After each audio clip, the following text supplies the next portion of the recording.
Аньян 여러분. За өнөөдөр багш нь 93 дахь топикийн бичгийн 53 дээр ямар дасгал ажил ирсэн талаар танилцуулъя.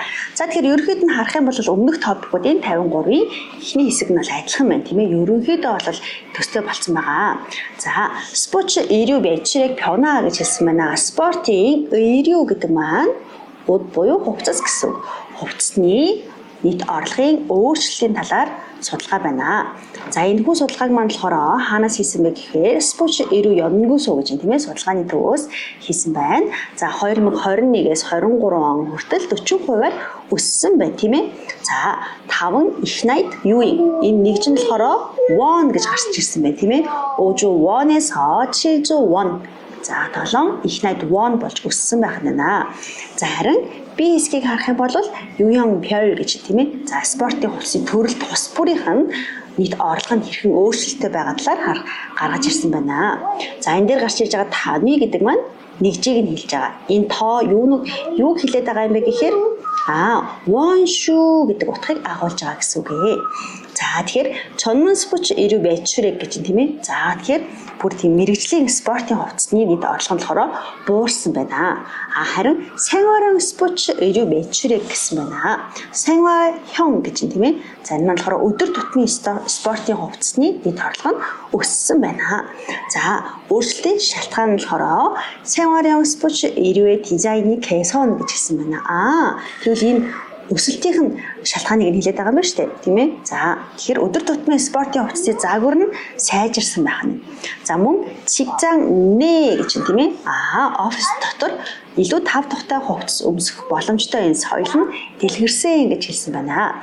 За тэгвэл яах вэ гэхлээр хэдүүлээ эхлээд хаанаас юуны тухай судалгааг хийсэн бэ гэдгийг нь бичих хэрэгтэй байгаа. За тэгэхээр хаанаас гэдэг дээр маань эсо орж ирж байгаа юм. 에서. За юуны тухай гэхээр 대해 гэж орж ирнэ гэсэн үг. тэрний талаар судалгаа хийсний үр дүнд гэж бичнэ тийм ээ.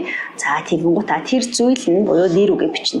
За тэгээд оноо бичээд хідээс хід хүртэл гэж бичих гэдэг тийм ээ. За тэгвэл харцгаая. 스포츠 의료 매출액이 2021년 5조 5억 их найд юу юм? won тийм ээ. 에서 2023년 7조 원으로 эсвэл 까지 гэж байгаа яасан өссөн байна тийм ээ. 상승하다, 증가하다, 올라가다 гэх мэтлэн үнэт байгаа тийм ээ. За тэгвэл өссөн гэдэг маань өөрөө өнгөрсөн цаг учраас 은 것으로 나타났다 гэж хэлгээд байна. 증가한 것으로 나타났다, 상승한 것으로 나타났다 гэж илэрхийлж болно гэсэн үг. Тэгэхээр энэ хэсэг маань эхний A хэлбэрийнх болно. За дараа нь болохоор яах вэ гэхлээр төрөл тус бүрээр ингээд илүү наривчлаад задлаад үзчихэж байгаа учраас бүгдээрээ илүү дэлгэрэнгүй харах юм бол буюу 특히 구체적으로 보면 гэх мэтлэн үнүүдийг ашиглаж өгөх юм бол илүү нэмэлт оноо авах байгаа. За хоёрдугаар хэлбэр дээрээ 특히 ялангуяа тийм ээ. За эсвэл энийг 자세히 보면 구체적으로 보면 буюу илүү дэлгэрэнгүй харвал гэж бичиж болох нэ. За мөн яах вэ гэхээр адилхан он цаг хугацаа байгаа тийм ээ. 21-ээс 23 он гэдэг маань адилхан гарч ирсэн учраас давтаад 21 онд хэд байсан, 23 онд хэд байсан, дахиад 21 онд хэд байсан бол 23 онд хэд болсон гэж бичихгүйгээр ижил хугацааны туршид, адил хугацааны туршид буюу 동기간, 같은 기간 гэдэг үгийг ашиглаж болох байгаа шүү. За мөн 같은 기간 동안 동기간 гэсэн юм тийм ээ. Тэр зүйл нь хэдээс хэд хүртэл гэж байгаа тийм ээ.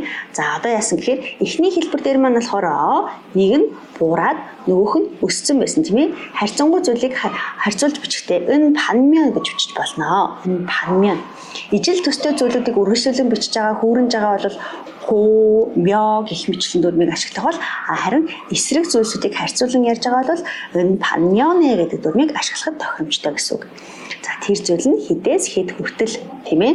За харцгаая. 동기간 전문 스포츠 의류 매출액이 4조 원에서 3.9조 원까지 감소한 반면 생활형 스포츠 의류 매출액이 1조 원에서 3.1조 one까지 тийм ээ. За яг 3배 гэсэн байна. 3 дахин орчим гэсэн байна. Энэ дээр ямар дүрм нэмж болох вэ гэхээр на дүрм орчиж болно. Ина. За тэгэхээр энэ ина гэдэг маань болохоор бүхэл бүтэн 3 дахин гэж энийг тийм ээ төвөл гэж хэлж байгаа хэлбэр гэсэн үг. Би өнөөдөр 2хан кимбаб идсэн гэх юм бол ина гэхгүй. Би 2 кимбаб суудал дээр идсэн гэдэг тийм ээ. Энийг одоо ярьж байгаа зүйлээ илүү ингээд их гэж төвөл гэж ярьж байгаа бол ина гэдэг дүрмийг авах гэсэн үг. Тэгэхээр бүхэл бүтэн 3 дахин өсчихсөн гэх юм бол яг 3배 на гэж хэлж болох нэ. За өөрчлөлтийн шалтгаан байна тийм ээ. 이러한 변화의 원인은 за тэгэхээр шууд эхлээд ингээ үйлбэрээ дуусгаж болно. 이러한 변화의 원인은 다음과 같다 гэх тийм ээ. Энэ мэдчлэн өөрчлөлтийн шалтгаан нь дараатай адил юм а гэж бичиж үйлбэрээ дуусгачаад хойноос нь үйлбэрээ хүүрнэж болно. За эсвэл шууд 원인 өөрөө гэж бичиж болно. 원인 өөрөө. За тэгвэл харцгаая л да. 생활형 스포츠 의류 디자인 개선 гэсэн мэт тийм ээ. Энэ нэр үгийг бүгдээрээ хада эсвэл 되다 гэх мэтлэнгээр үйл үг болгох хэрэгтэй. Гэхдээ хада гэмэл би өөрөө хийгээд байгаа юм шиг болчих тийм ээ. За өдөр тутмын спортын хувцсны загварыг сайжруулсан 개선했어요 гэх юм бол би сайжруулсан болно. Энэ өдөр тутмын спортын хувцсны загвар нь сайжирсан гэх юм бол 개선이 되었다 гэж хэлнэ гэсэн үг. За мөн 직장 내 편한 옷차림 문화 확산 гэж тийм ээ. Офис дотор илүү тав тавтай хувцас өмсөх боломжтой соёл дэлгэрсэн. Тэгэхээр энэ зүйлэнд би өртөөд байгаа тийм ээ. Би энийг дэлгэрүүлж хийгээгүй. Би өөрөө дэлгэрүүлсэн бол 확산 하다 гэж хэлнэ. Харин дэлгэрсэн гэж байгаа бол 확산 되다 гэж хэлж байгаа. За тэгвэл багш нь бичсэн байгаагаа та нарт харуулъя. Одоо хэдүүлээ саяны харсан дүрмнүүдээ давтаад үзье л да. Хаанаас гэхдээ яасан? 에서 авсан тийм ээ. 스포츠 의류 연구소에서 хаанаас юуны талаар судалгаа хийсэн бэ? 에 대해 조사한 결과 гэж гарч ирсэн байгаа.